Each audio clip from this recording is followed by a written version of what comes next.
This week, we bring you to the Mandalorian fan event. Plus, everyone's favorite golden droid stops by to talk about his time working on Star Wars. Your favorite. He's okay. This is the Star Wars Show. Hello and welcome to the Star Wars Show, the only Star Wars show on the internet that is once again reporting from an undisclosed location. Dude, we're at Star Wars Galaxy's Edge. Nobody knows where we could be. It's pretty obvious we're at Star Wars anywhere. Galaxy's Edge. But we've been on the road so much that we decided to put the setup on Endor B&B. Cozy studio apartment in San Francisco, right within walking distance to Dave Filoni's office. Oh, he looks so comfy. I just hope we get a high rating. We are now 2 episodes into The Mandalorian, and we can no longer hold back our excitement. Yeah, so if you haven't watched yet or you aren't caught up, please skip ahead to this time code. Are they gone? Yeah. Oh my God, the child is so is the cute. Cutest thing. I'm so glad that we can finally get that out of our system. Yeah. Be sure to catch new episodes of The Mandalorian on Disney Plus every Friday. And the Star Wars don't stop there. Star Wars Jedi Fallen Order was recently released to Xbox One, PS4, and PC, and it is maybe my game of the year. It is so wonderful. It's beautiful. It looks like a ton of fun. And starting tomorrow, you can cross blades with Darth Vader in ILMxLab's Vader Immortal Episode 3, the final installment in the VR series on both the Oculus Quest and Oculus Rift headsets. But if that was not enough Star Wars for you, and we know that it never is, StarWars.com has an exclusive look at next week's Dr. Aphra number 38. The pages showed Aphra jumping into action and possibly some love lingering between her and her new captor, Rebel Captain Magna Tolfa. Just will they, won't they, will they, won't they? Come on already. Head to StarWars.com/SWS right now to take a look at those pages, and be sure to pick it up when it hits store shelves on November 27th. For more information on all the news stories we talk about today, plus all the Star Wars news from around the galaxy, check out StarWars.com.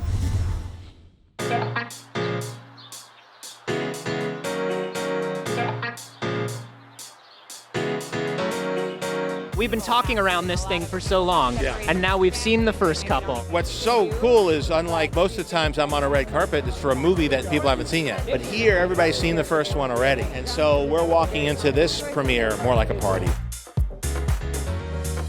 Y'all took a big swing in the first one, Did huh? we?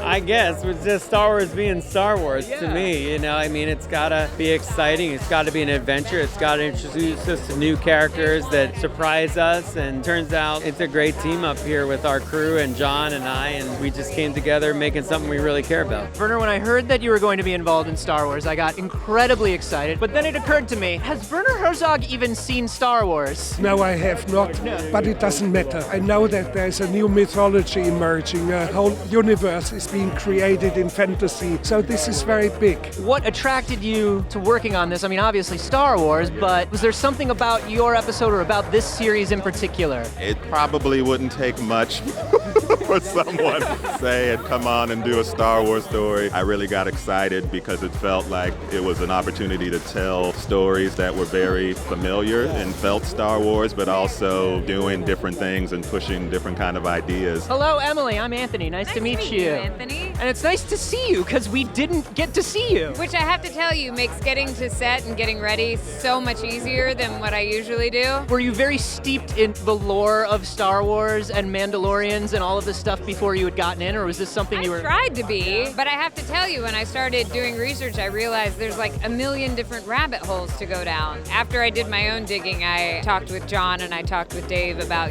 what was important for this telling of the story. This is obviously a mix of old techniques, new technology. Was there an idea of how much was going to be this entirely new tech and how much was going to be the stuff that we'd used before? Yeah, I think we both delight in the oldest of the old techniques and the newest of the new, and kind of using the right tool for the job. I loved watching that IG unit lumber around, man. IG-11 looked so good. With IG, we really wanted something that didn't look like a human being. It has a very stilted, almost like a wind-up robot kind of feel, which is funny, and yet at the same time, he's completely lethal. And so that was just super fun for the animators to come up with. Now that we've gotten to see your character in context, in the world, being surrounded by Star Wars for the first time, what sort of clicked for you? What was your feeling in the moment? The feeling in the moment was, oh my God. But then we had Favreau, we had great writing, we had Dave Filoni, and we had a great group of actors. We had a lot of fun doing those scenes and doing the show, so hopefully audiences are going to love it as much as we enjoyed doing it. When they came to you with Star Wars, was it just the size of that mythology that made you say yes, or was there something else about John and Dave, or what was it? No, it was Jon Favreau who was absolutely convinced I would be the right one for the part. And I had the feeling, since my character is somebody not to be trusted, I'm quite okay. So this kind of parts I think I can manage easily. That big old change-up at the end of episode 1, did you have any nerves about it at all? No, I was nervous about people finding out about it, because how do you keep a secret nowadays? Because for Filoni and I, it was really important to surprise people. It took a lot of work, but I think the delight of the people as they discovered it at the end of the first episode, it paid off. And to me, that's what's fun about being able to do a weekly show, because each week you could unfold something else, uncover something, flip another card over, and make it a conversation between the fans and the filmmakers. If the reception is as good as it seems it is, I hope we get to do a lot of things. I hope it expands our storytelling. I think that this show proves that there are many things we can do, many avenues. If you just have good creatives behind it and good story planned out, that you can do anything. So who knows? I mean, I think there are a lot of characters knocking on the door that want to get back on the screen, so we'll see which ones make it.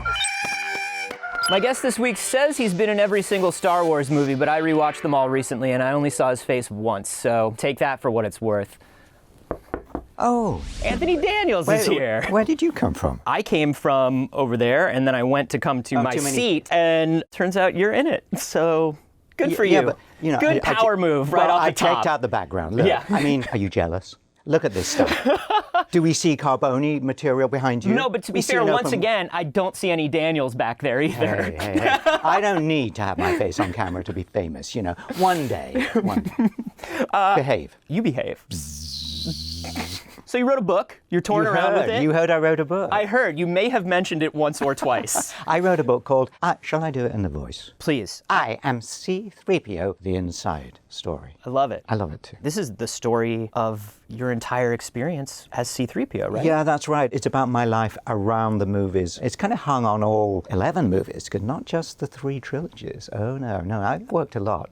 You'll see. In the book, I talk about, and I try and do it, it's a bit of a challenge, to explain technical things in words that without, no diagrams or pictures, whatever. And one of the things that you can see very clearly in the first movie, and actually this is not in the book, that one of the legs keeps catching on one of the... Anthony Daniels stopped himself from saying something. I'm going to take a moment and marinate on that. Yeah.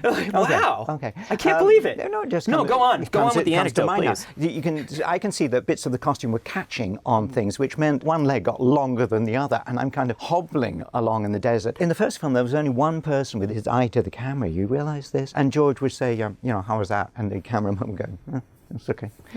Now you've got big plasma screens that everybody can see.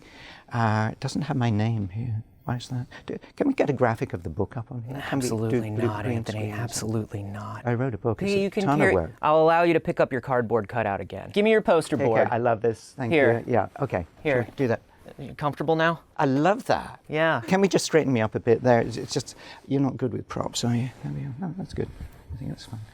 Sorry, you were saying? Was I? Yeah. Anyway, one of the reasons to do it now, first of all, I was asked to do it, but now, of course, we have a little film coming up. Yeah. In December, just a few, but I'm here first. My book's out. By happenstance, one of the best films is going to be Rise of Skywalker that I have adored working on. I believe the bits I've seen, knowing what happened on the set, knowing what JJ's like with his huge brain, huge intellect, huge spark, his childish joy in the whole thing, that's going to make this film really the one for me to end on. People say, am I sad it's over? No, not at all. I think it's good when a story comes to an end. Let's stop here because we've had a great time. Sorry, did you want to say something? I'm awfully sorry. No. Because when we have visitors like you on the set, it's kind of sometimes hard for them to cope. This is all very new to me, this whole thing. So I appreciate you leading me through it. Can I ask you, just because I like to connect these dots in my head, was your last day that trailer moment? No, my last day, curiously, I was with other actors on a set and I didn't have a thing to say. 3PO was there looking around, didn't have any lines.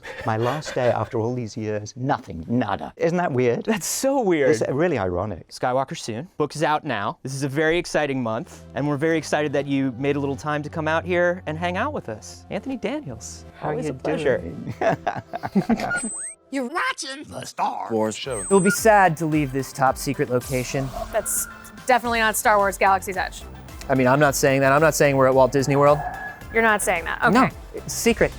Last week, we asked you to give us your spoiler-free reviews of the first 2 episodes of The Mandalorian, and there were so many fun responses, it was hard to choose just a few. DJ Strong took a page from our official playbook and wrote, "Did you see the," and then the, who is, ooh. Now you know what it's like to live our lives. Scott S. sent in a picture of his son's non-spoilery review of 2 thumbs up. And I think the perfect review to end on is from Samuel Stevens, who tweeted, "It is awesome. I have spoken." Definitely going to be working I have spoken into my everyday conversations. You already do. And with that, it's time to end the episode. Don't forget to like the video, subscribe to the channel, and follow us on Twitter, Facebook, and Instagram. Thanks for watching, and may the Force be with you.